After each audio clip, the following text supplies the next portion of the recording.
Samvit audiobook Sanatan Dharma, Swami Ishwarananda Giri, presented by Ashok Vyas. Chapter The Illusion.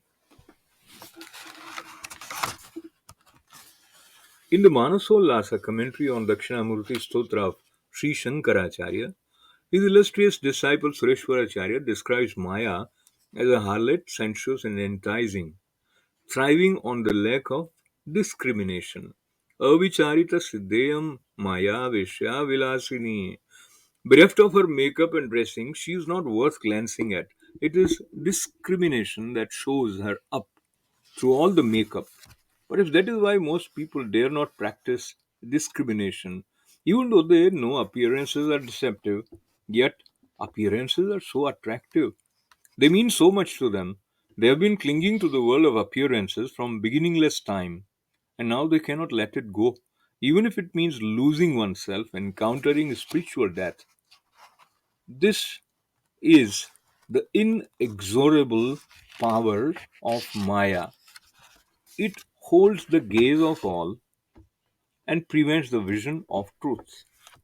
One can be prevented in many ways from the right perception of a thing. The object may be too little, too near, like one's own eyelash, or the point where eyebrows meet, or the object may be too far, like mountains in the moon. A third cause may be the nature of the object itself.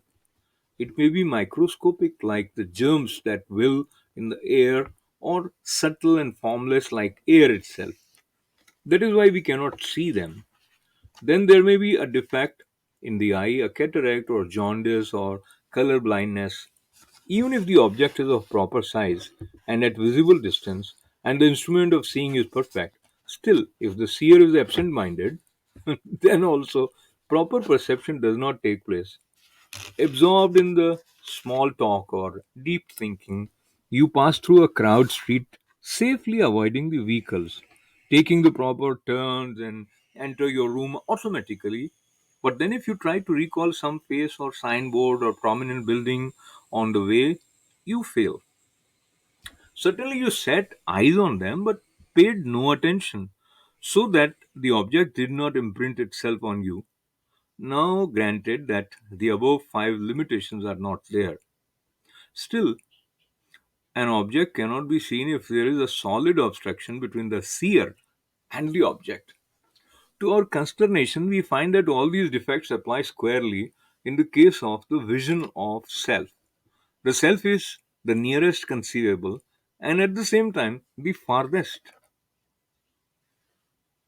since it takes the longest time to reach to it and understand it. As the poet puts it, one has to knock at eyes every door to come to his own. One has to travel far and wide to return and find the wealth in the secret of one's own heart. And then, the self is the subtlest of all. Vedas say, Anuraniyan Mahato Mahiyan Atmasya Janto Nihito Guhayam. This self is subtler than the subtlest and vaster than the vastest, and it is hidden in the cave of man's heart. The other factor is, however brilliant the mind and clear sighted the eyes, they cannot make the Atma their object, for it is beyond the senses. And lastly, there is the solid obstruction of avidya, ignorance in between the aspirant and his real self. It is a heavy painted curtain, rather, it is a thick painting on the canvas of self.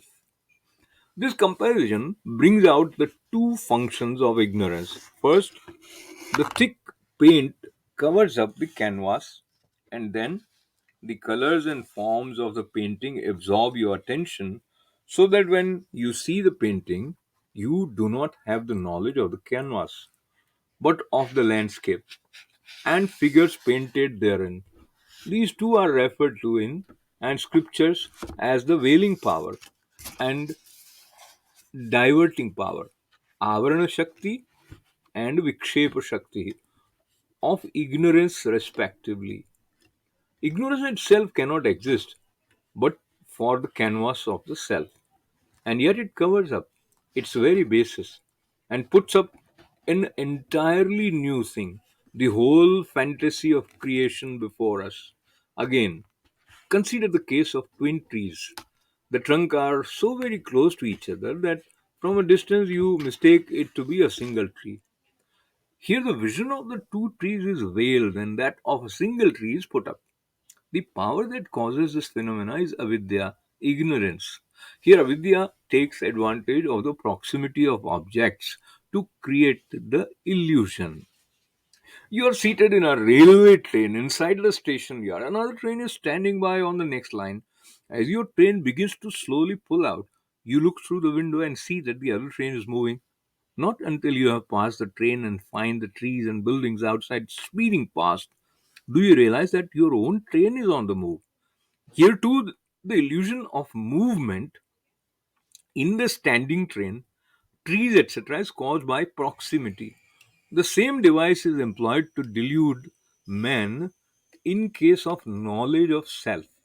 By proximity to the body, senses, mind, etc., self appears to possess their qualities, name, form, birth, death, pain, pleasure, action, and all the other conceivable changes and experiences. Nearness and farness are attributed to the self which is all pervading. The self which is the subject is objectivized, and the senses and mind vainly try to grasp it as you would try to handle your own reflection. In this way, Maya erects all the obstructions we have seen earlier on the way to the vision of the true self, and bound by its illusion, the pure, blissful self undergoes the terrible sufferings of transmigration. A stalwart man used to visit our ashram regularly and attend the prayers and lectures. Once, after a long absence, he presented himself looking pale and pulled down. Naturally, we asked him what was the matter. He narrated an interesting story. It seems he developed chest pain, and when self treatment proved futile, he consulted a distinguished doctor who always had a crowd of patients to attend to. The stalwart was tested, and prescription was given after making him wait for a couple of hours.